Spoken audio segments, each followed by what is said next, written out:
মহামান্য আদালত যে রায় দিয়েছে, এই আন্দোলনের প্রেক্ষাপটে মেধার ভিত্তিতে 93 বার আমরা অভিনন্দন জানিয়েছি, কিন্তু আমাদের জন্য যে 5 ভাগ মুক্তিযোদ্ধাদের কোটায়, সেখানে মহামান্য আদালতের কাছে আমরা রিভিউ চাইব। আপিল ডিভিশনে আমরা বলবো যে ওনারা হয়তো ওনাদের জানা ছিল না বর্তমানে বীর মুক্তিযোদ্ধাদের সন্তান চাকরি করার বয়স তাদের নাই। ওনারা যেটা করেছে আমরা অভিনন্দন জানাই, মুক্তিযোদ্ধাদের গোটা ভাগ দিয়েছে, আমরা সেটা মেনে নেই, অভিনন্দন জানাই, কিন্তু কারা পাবে সে ব্যাপারে মুক্তিযোদ্ধাদের মতামত দয়া করে মহামান্য আদালত সেটা শুনবেন, আমরা ইনশাআল্লাহ সে ব্যবস্থা করব।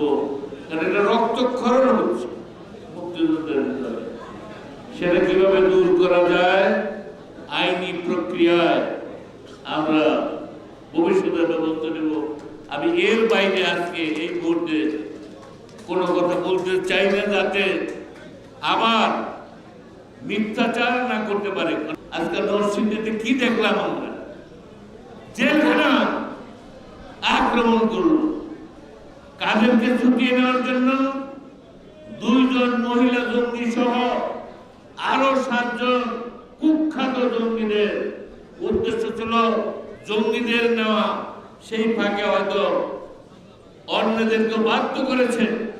আমরা পত্র পত্রিকায় দেখেছি যে চেতনা নিয়ে আমরা সেদিন মহান নেতা, মহান শিক্ষক, জাতির পিতার নেতৃত্বের নির্দেশে আমরা দেশকে স্বাধীন করেছি।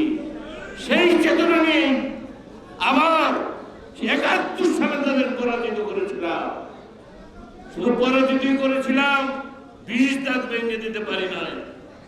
এইবার শুধু পরাজিত করলেই হবে না, ওদের 20 দাঁত যাতে ভেঙে দিতে পারি।